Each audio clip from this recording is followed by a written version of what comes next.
ನೀವೇನಾದ್ರೂ Mysuru city central ಎಲ್ಲಪ್ಪ ಊಟ ಮಾಡೋದು ಅಂತ ಹುಡುಕ್ತಾ ಇದ್ರೆ ತಲೆನೇ ಕೆಡ್ಸ್ಕೋಬೇಡಿ, ದಕ್ಷಿಣ ಪಾಕಗೆ ಒಂದು ವಿಸಿಟ್ ಹಾಕಿ. ಮೈಸೂರು ಸಿಟಿ ಸೆಂಟರ್ ಅಲ್ಲಿ ಪಾರ್ಕಿಂಗ್ ದೇ ದೊಡ್ಡ ತಲೆನೋವು, ಅಂತದ್ರಲ್ಲಿ ಇಲ್ಲಿ ಪಾರ್ಕಿಂಗ್ ಗೆ ಸಿಕ್ಕಾಪಟ್ಟೆ ಸ್ಪೇಸ್ ಇದೆ. ಇನ್ನ ಒಳಗಡೆ ಬಂದ್ರೆ ಬ್ಯೂಟಿಫುಲ್ ಆಂಬಿಯನ್ಸ್ ಇದೆ, ಆರಾಮಾಗಿ ಕುತ್ಕೊಂಡು ಊಟ ಮಾಡಬಹುದು.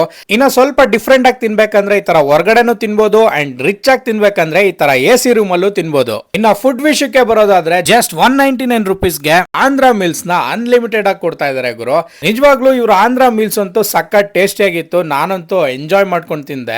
ಅಂಡ್ ಆ ಬಿಸಿ ಅನ್ನಕ್ಕೆ ತುಪ್ಪನ ಹಾಕೊಂಡು ಪಪ್ಪುನ ಕಲ್ಸ್ಕೊಂಡು ತಿಂತಾ ಇದ್ರೆ ಅದ್ರ ಮಜಾನೇ ಬೇರೆ ಗುರು, ಸಖತ್ ಟೇಸ್ಟಿ ಆಗಿತ್ತು. ಇನ್ನ ಎಕ್ಸಾಕ್ಟ್ ಆಗಿ ಎಲ್ಲಿ ಲೊಕೇಟ್ ಆಗಿದೆ ಅಂತ ಹೇಳೋದಾದ್ರೆ residency road mini Vidhana Soudha Nazarbad ಅಲ್ಲಿ ಲೊಕೇಟ್ ಆಗಿದೆ. ಅಂಡ್ ಇನ್ನೊಂದು ಇವರ ಸ್ಪೆಷಾಲಿಟಿ ಏನಪ್ಪಾ ಅಂತಂದ್ರೆ ನೀವು ಎನಿ ಟೈಮ್ ಹೋಗಿ ದೋಸೆ ಇಡ್ಲಿನ ಕೇಳಿದ್ರೆ ಅದು ಕೂಡ ನಿಮ್ಗೆ ಸಿಗುತ್ತೆ. ದೋಸೆಗೆ ಒಳ್ಳೆ ತುಪ್ಪ ಹಾಕಿ ಪುಡಿ ಹಾಕಿ ಸಖತ್ತಾಗಿ ಮಾಡ್ಕೊಟ್ಟಿದ್ರು. ಇಷ್ಟು ದಿನ ಬೆಂಗಳೂರವರು ಮೈಸೂರಿಗೆ ಹೋದ್ರೆ ತಲೆ ಕೆಡ್ಸ್ಕೊತಾ ಇದ್ರು, ಎಲ್ಲಪ್ಪ